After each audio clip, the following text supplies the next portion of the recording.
Macron et ses troupes en marche pour l'Europe.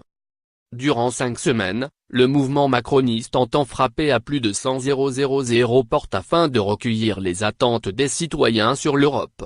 Questionnaire en main, les militants et LRM poseront des questions simples et ouvertes, telles que si je vous dis Europe, ça vous fait penser à quoi ou selon vous, qu'est-ce qui ne marche pas en Europe? Cette méthode de démocratie participative vise à nourrir le logiciel du parti présidentiel, sur le modèle de la consultation engagée à sa naissance, en avril 2016, pour mener Emmanuel Macron au pouvoir.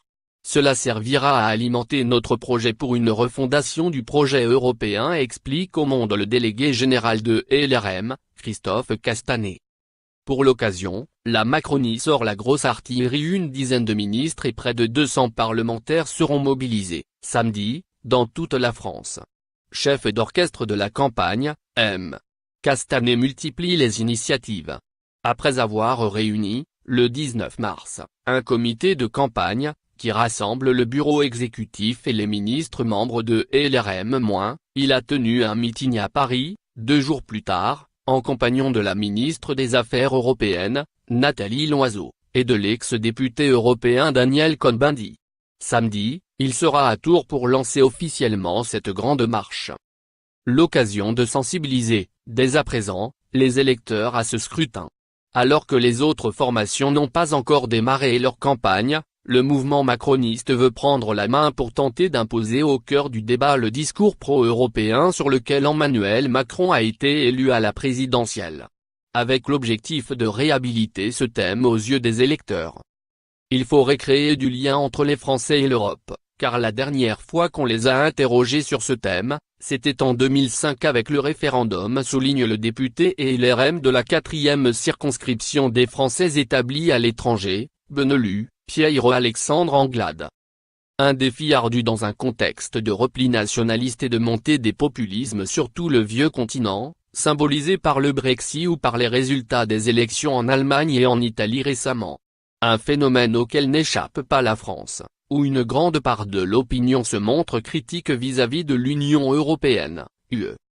Après la victoire du Front National, FN, aux élections européennes de 2014, avec près de 25% des suffrages, les candidats défendant une ligne eurocritique parmi lesquels Marine Le Pen, FN, Nicolas Dupont-Aignan, Debout la France, ou Jean-Luc Mélenchon, la France insoumise, le FI, ont réuni près de 50% des suffrages au premier tour de la présidentielle de 2017 en multipliant les attaques contre l'UE. La persistance d'un euroscepticisme dans l'opinion et l'éventualité d'une forte abstention, traditionnellement élevée aux européennes. En France, 56% en 2014. Plus de 59% en 2009, rendent compliqués les espoirs de conquête de M. Macron et de ses troupes. La tâche est ambitieuse car il y a un contexte de défiance organisé par la classe politique depuis de nombreuses années afin de masquer ses propres insuffisances, analyse M. Castanet. Face à ceux qui mettent en cause Bruxelles de manière permanente, il est d'autant plus nécessaire de répéter que nous avons besoin de l'Europe. Le défi n'est pas simple, admet-il. Or, le président français joue gros lors du scrutin de 2019 après plusieurs revers à des législatives partielles, ce sera son premier vrai test électoral sur la scène nationale. Et, de surcroît, sur une thématique qui lui est chère. C'est une élection extrêmement importante pour LRM, car Emmanuel Macron a eu le courage de mettre le thème de l'Europe au cœur de sa campagne présidentielle, et ce sujet fait partie de l'ADN du mouvement, observe M. Anglade. La suite du quinquennat et la capacité de la France à faire bouger les lignes à l'échelle du continent dépendent, aussi, du résultat de LRM à ces élections. Si on veut impulser une dynamique, au sein de l'UE, il faut être en tête en France lors du scrutin, estime le député, LRM, de Paris, Pierre Persson. M. Macron va lui-même s'engager fortement. Après avoir prononcé 2 discours sur l'Europe en septembre 2017, à Athènes et à la Sorbonne, le chef de l'État en tiendra un nouveau, le 17 avril, au Parlement européen de Strasbourg. Le même jour, il lancera les consultations citoyennes qui doivent être menées en France et partout en Europe, jusqu'en décembre, pour préparer la campagne des européennes. À ce jour, c'est une des seules idées M. Macron à avoir rencontré un écho franchement favorable à Bruxelles. Seule la Hongrie de Viktor Orban a refusé de lancer ces consultations. En parallèle, le mouvement macroniste cherche à nouer des alliances avec d'autres formations européennes, comme Ciudadanos, en Espagne, pour trouver un point de chute au Parlement européen. Si l'idée de s'intégrer à un groupe existant n'est pas exclue, la création d'un nouveau reste l'option privilégiée.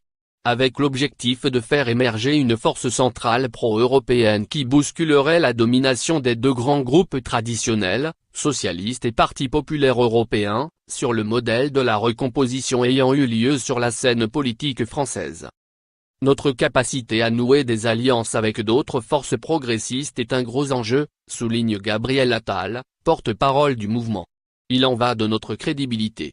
Nous allons montrer que nous sommes en capacité de renverser la table en Europe et pas seulement un parti dans un pays. Sur le fond, le discours commence à se roder pour la campagne. Présenté par l'opposition comme les partisans d'une Europe ultra-fédéraliste, les dirigeants de LRM veillent à déminer la caricature de parti eurobéat. Ils assument donc un discours pro-européen, tout en se montrant critiques sur la manière dont l'UE fonctionne. Nous voulons défendre le projet européen, en expliquant que l'UE est le cadre nécessaire pour apporter des réponses sur les grands enjeux comme la crise des migrants, la lutte contre le changement climatique ou la gouvernance économique tout en insistant sur la nécessité de le refonder, explique M. Anglade. Le slogan est déjà trouvé: bâtir une Europe qui protège, comme l'a annoncé M. Castanet. Un objectif aussi ambitieux que compliqué dans sa réalisation concrète.